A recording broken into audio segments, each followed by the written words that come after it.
30,000 വോട്ടിന്റെ ഭൂരിപക്ഷത്തിൽ ഗുജറാത്തിലെ സീറ്റ് പിടിച്ചെടുക്കുകയാണ് ഒരു ദശാബ്ദക്കാലത്തിന് ഇപ്പുറത്ത് കോൺഗ്രസ്. കോൺഗ്രസുകാരന്റെ എല്ലാ തുലാസും ഇല്ലാതെയാക്കി കളഞ്ഞിട്ട്, കോൺഗ്രസുകാരന്റെ ഒരു കൊടി പോലും അവിടെ ഇല്ലാതെയാക്കിയിട്ട്, കോൺഗ്രസുകാരന്റെ ഒരു ചിഹ്നം പോലും അവിടെ ഇല്ലാതാക്കിയിടത്ത് നിന്ന് തിരിച്ചു വന്നിരിക്കുകയാണ് ഇതേ കോൺഗ്രസുകാർ. മോദിയുടെ കോട്ട, അമിത്ഷായുടെ കോട്ട, അവരുടെ സ്ഥാവര ജംഗമ വസ്തുക്കളുള്ള ഇടം. ഇവിടേക്ക് തുറുപ്പുചിട്ടായി മാറിയത് ആരാണെന്നറിയാമോ? ജനീബെൻ തക്കൂർ എന്ന കോൺഗ്രസിന്റെ സ്ഥാനാർത്ഥിയാണ്. 2014 2019 ഈ രാജ്യത്ത് അടക്കി ഭരിക്കാൻ പാകത്തിന് ഭൂരിപക്ഷത്തിലേറിയ ഇതേ BJP പാർട്ടി 26 സീറ്റിലെ 26 സീറ്റും കൈയടക്കി വെച്ച ഇതേ ഗുജറാത്തിലേക്കാണ് 30,000 വോട്ടിന്റെ ഭൂരിപക്ഷവുമായിട്ട് 2024 ജനീബെൻ തക്കൂർ എത്തിയിരിക്കുന്നത്. BJPയുടെ സ്ഥാനാർത്ഥി രേഖ ചൗധരിയെയാണ് അവർ തീർത്തങ്ങ് പരാജയപ്പെടുത്തിയിരിക്കുന്നത്.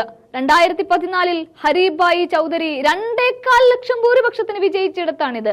ഇനി 2019 വീണ്ടും ആ ഭൂരിപക്ഷത്തെ ഇരട്ടിയാക്കുകയായിരുന്നു. 3.55 ലക്ഷമാക്കിയാണ് അത് ഉയർത്തിയത്. പർബത് ഭായി പട്ടേൽ സ്ഥാനാർത്ഥിയായിരുന്ന സമയം. അതുകൊണ്ടാണ് പറയുന്നത്, ഓരോ 2014 വന്നു, 2019 വന്നു, ഭൂരിപക്ഷം ഇങ്ങനെ ഇരട്ടിയായി കൂടി വരുന്നിടത്ത് 2024 പിറന്നപ്പോൾ ഇതേ ഗുജറാത്തിന്റെ കോട്ടയിലേക്ക് കോൺഗ്രസ് ഒന്ന് എത്തി നോക്കിയിട്ടേ ഉള്ളൂ. ഇന്ത്യ മുന്നണിയുടെ പക്ഷത്ത് നിന്നുകൊണ്ട് പലർക്കും സീറ്റ് വിഭജിച്ചു കൊടുത്തതിന്റെ കൂട്ടത്തിൽ ഒരു സീറ്റ് ആർക്ക് കൂടെ കിട്ടി? ഇതേ കോൺഗ്രസുകാർക്ക് കിട്ടി.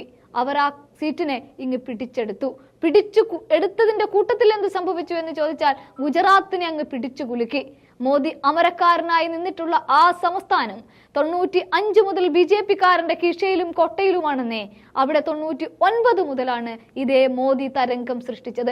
അവിടെ നിന്നാണ് പ്രധാനമന്ത്രി പദത്തിലേക്ക് പോലും ഇതേ മോദി നടന്നു കയറിയത്. പക്ഷേ പരീക്ഷണ ചൂളയിൽ ഇന്ത്യ മുന്നണിയിട്ട് ഉലച്ച സമയത്ത്, കോൺഗ്രസിന് ഇനിയും 50 സീറ്റുകളിലേക്ക് പോലും കടക്കാൻ പറ്റില്ല എന്ന് പറയുന്ന കാലത്ത് 100 സീറ്റ് ഞങ്ങൾ തികയ്ക്കുമെന്ന് രാഹുൽ എന്ന അമരക്കാരൻ പറഞ്ഞ് രാജ്യം മുഴുവൻ നടന്നു നീങ്ങിയ സമയത്തും ഗുജറാത്തിൽ ആരും പ്രതീക്ഷിച്ചില്ല ഇങ്ങനെ ഒരു സീറ്റ് കിട്ടുമെന്ന്. അതുകൊണ്ടാണ് പറയുന്നത്, ഒരു ദശാബ്ദക്കാലത്തിന് ഇപ്പുറത്ത് കോൺഗ്രസ് ജനീബെൻ തക്കൂറിലൂടെ 30,000 വോട്ടിന്റെ ഭൂരിപക്ഷത്തിലാണ് വിജയിച്ചു കയറിയത്.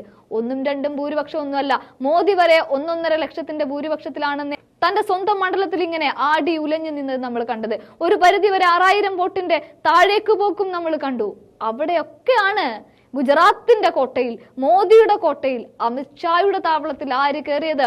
ജനീബെൻ തക്കൂറിന് നന്ദി പറയാതെ വയ്യ.